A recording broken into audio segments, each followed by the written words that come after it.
Saudara, lucunya ada teolog yang mengangkat isu 1-2 ayat Alkitab yang salah di dalam penyalinan atau salah di dalam terjemahan menjadi dalil dia untuk sampai pada sebuah kesimpulan mendefinisikan apa itu Alkitab.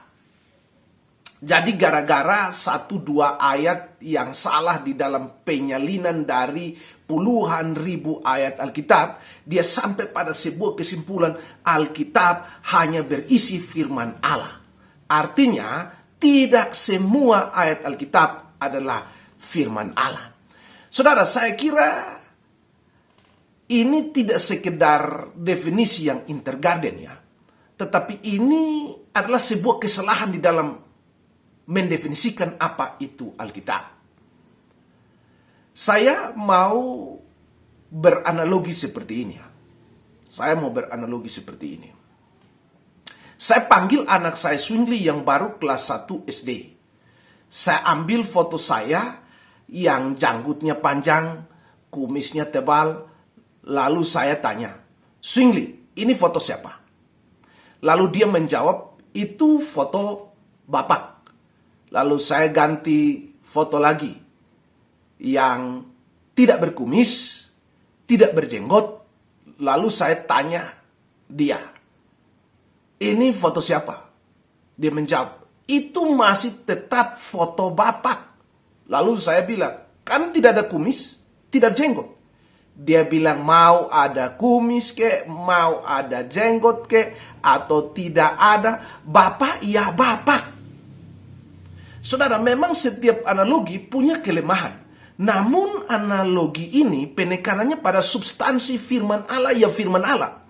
Firman Allah tidak bisa dibatalkan hanya gara-gara 1-2 ayat salah di dalam penyalinan.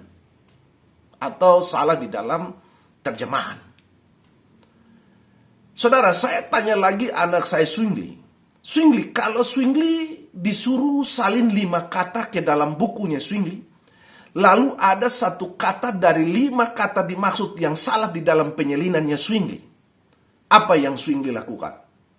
Dia menjawab dengan santai, ya tinggal diperbaiki toh.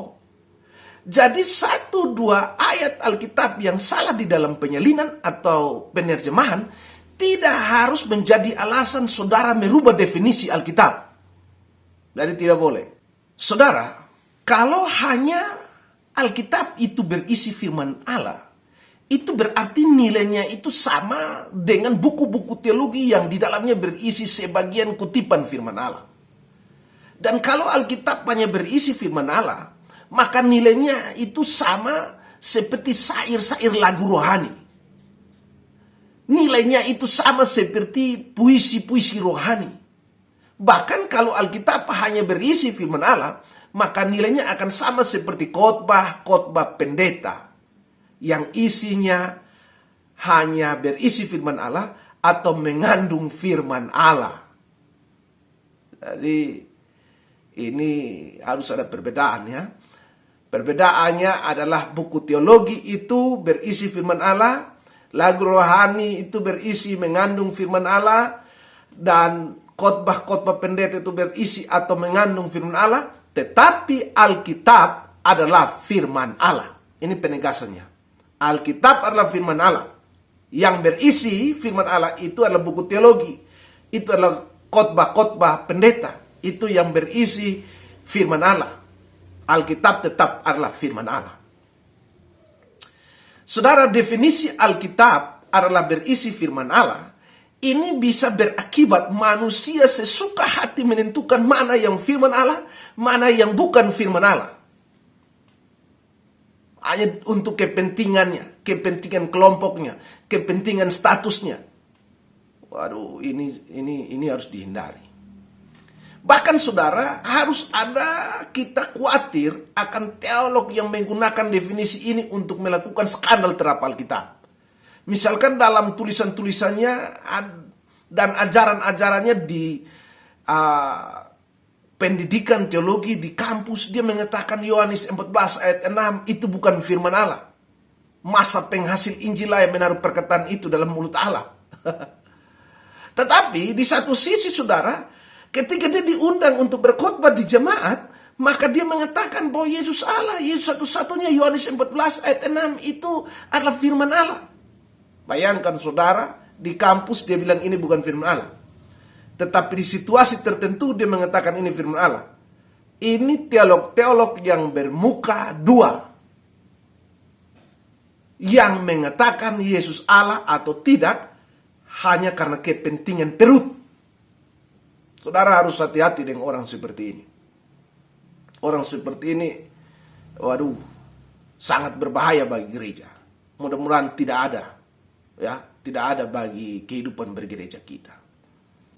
Yang berikut saudara, masa si teolog merumuskan dogma gereja, mengatakan bahwa Alkitab adalah berisi firman Allah, sekaligus Alkitab adalah firman Allah. Waduh, saya kira ini cacat logika di sini. Ada saling tabrakan dalam definisi ini. Ya kalau Alkitab adalah firman Allah, ya firman Allah. Tidak usah tambah lagi berisi firman Allah. Asa sudah Alkitab adalah firman Allah, tambah lagi berisi firman Allah. Ini kan kacau otaknya, kacau cacat logikanya. Dan saya mau mengingatkan kita bahwa tata gereja gemit dan pengakuan iman gemit jelas ada dalam pengakuan bahwa Alkitab adalah firman Allah dan merupakan definisi tunggal. Dari itu konsekuensinya menolak berbagai macam definisi lain, termasuk di dalamnya menolak definisi yang salah, yaitu Alkitab berisi firman Allah ditolak. Jadi harapan saya, kita jangan melanggar tata gereja dan pengakuan iman gereja kita ya. Hanya gara-gara kepentingan duniawi. Apa sih yang saudara dapat dari situ? Akhirnya, saya katakan salam sola scriptura verbum Dei. Amin.